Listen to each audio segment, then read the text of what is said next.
I realized something. I'm gonna be honest, okay?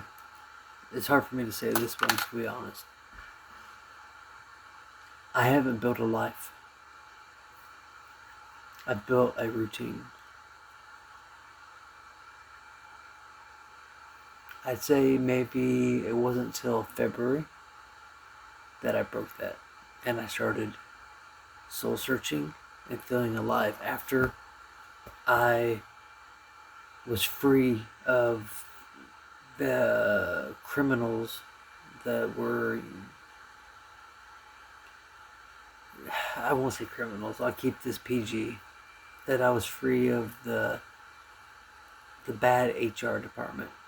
And one guy who lied right to my face, once again, meet me anytime we can handle business.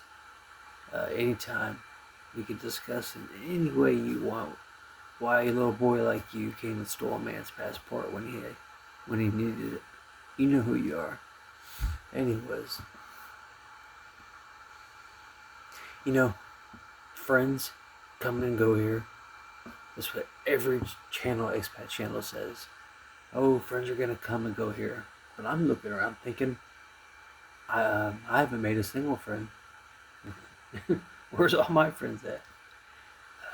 You know, I challenge you to look at my YouTube videos and see if you could find uh, any videos of me with other people. There's a few random ones, but yeah, it's usually just me. So, friends come and go. What about family comes and goes?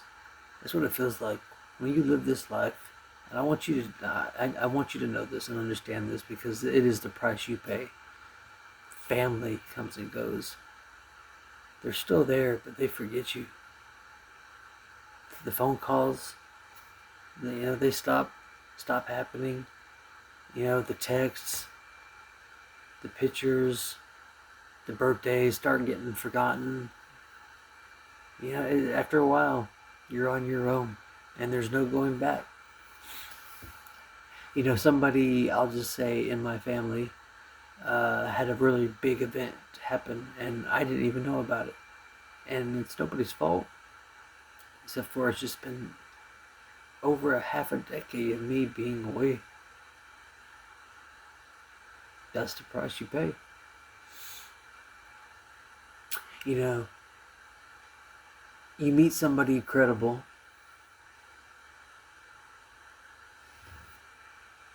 by chance, let's say at a coffee shop, all right? Let's say you meet somebody credible by chance at the coffee shop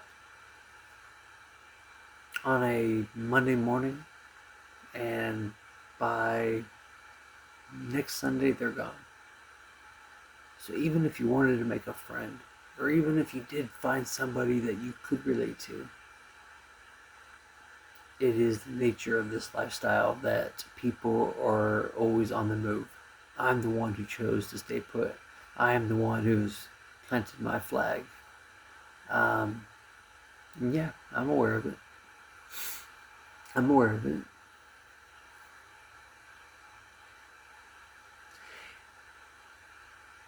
You know, you learn not to get attached.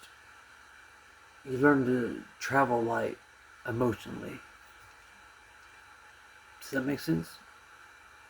I've had to learn to travel light emotionally. I've had to learn throughout this entire thing. I carry my past burdens, but there's no escaping that. But when it comes to Vietnam and the burdens here, I travel light. I have to. It's the only way you're gonna make it.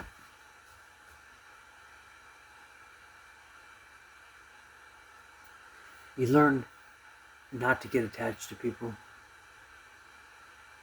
Uh, when I was in Laokai,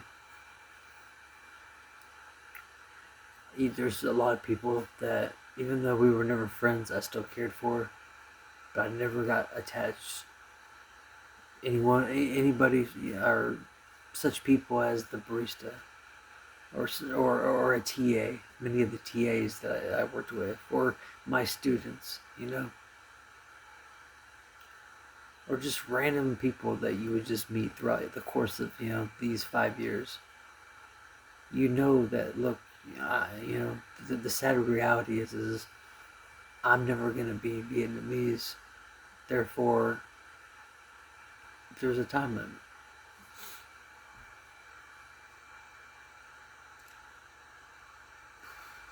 And the locals, let's talk about the locals. They are kind, they are patient. But no matter how fluent I get in Vietnamese, and I have been taking Vietnamese lessons, I don't admit, I never tell you how good I am, just because knowledge is power, and it's useful for me not to tell people, hey, I'm fluent in this level of Vietnamese, but I've been doing the Rosetta Stone, I will admit that. So it's safe to say I do know a little bit. And if it wasn't for that, I've been here for 5 years. Keep that in mind. But back on point. Back on point. It's no matter how fluent I get in Vietnamese, okay? There's always a silence between, yeah, that's the way I would say it. There's always a silence between cultures that no dictionary can translate. Like we're speaking the same language, but not the same life. And that applies to relationships tenfold. Anybody who's ever tried to date somebody, different countries, different nationalities, will understand that part. You could relate to that, I'm sure, right?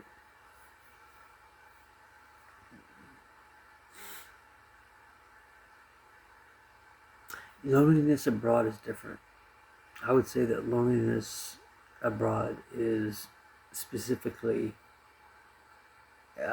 one of the worst out of all the different ways to be lonely.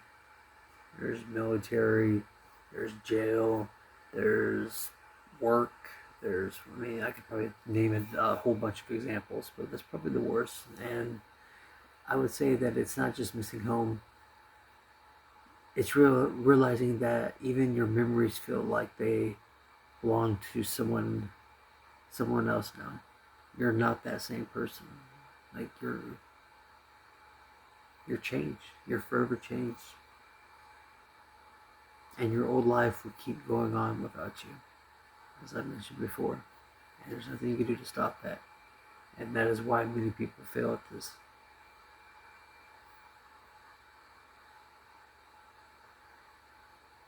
And your new life, if you have the conviction for it, is still waiting for you to show up fully. It's still waiting. You gotta push.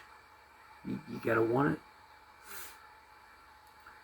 it. Sometimes I walk around, the lake, the local lake. I'm not gonna mention where I'm at right now, but there's a big lake, and I walk around it, and I wonder if anyone actually really sees me. And I know that sounds like some like emo cliche thing, but not hear me out. Don't judge me. Don't click out, but just hear me, okay? Do people see me? Not the foreigner, okay? Not the expat, you know what I mean?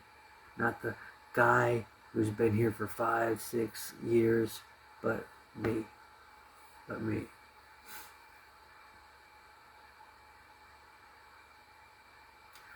I can't even look in a mirror. And if I did, would I even see me? It's stuff that I think about.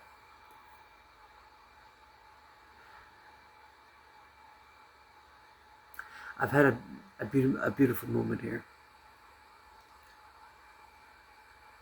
I've had a beautiful moment here. Sunsets, snow in Sapa, drinking tea with a red Zal knife maker, which was one of my earliest memories here in Vietnam. laughing with my students when I was teaching till my stomach hurt. When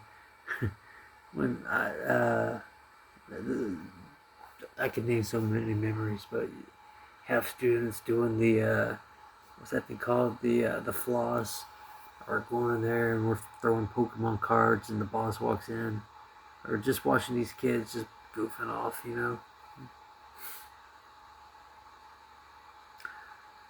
Uh, I've been forced to sit at crowded cafes and watch other people, watch Vietnamese. I've been surrounded by other people's life and their laughter. And I felt like though, I was on mute. I was on mute.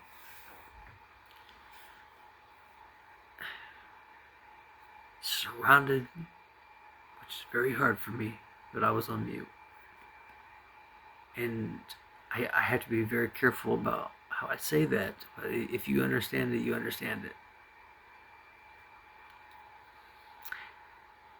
I'm just gonna say this, right? I know I'm running out of time here. I want to keep this short. You know, Vietnam is is still my final quest. It's my final quest. But maybe part of that quest is learning how to be alone without feeling lonely. And I think that is probably the whole moral of the story. How do you feel alone without feeling lonely?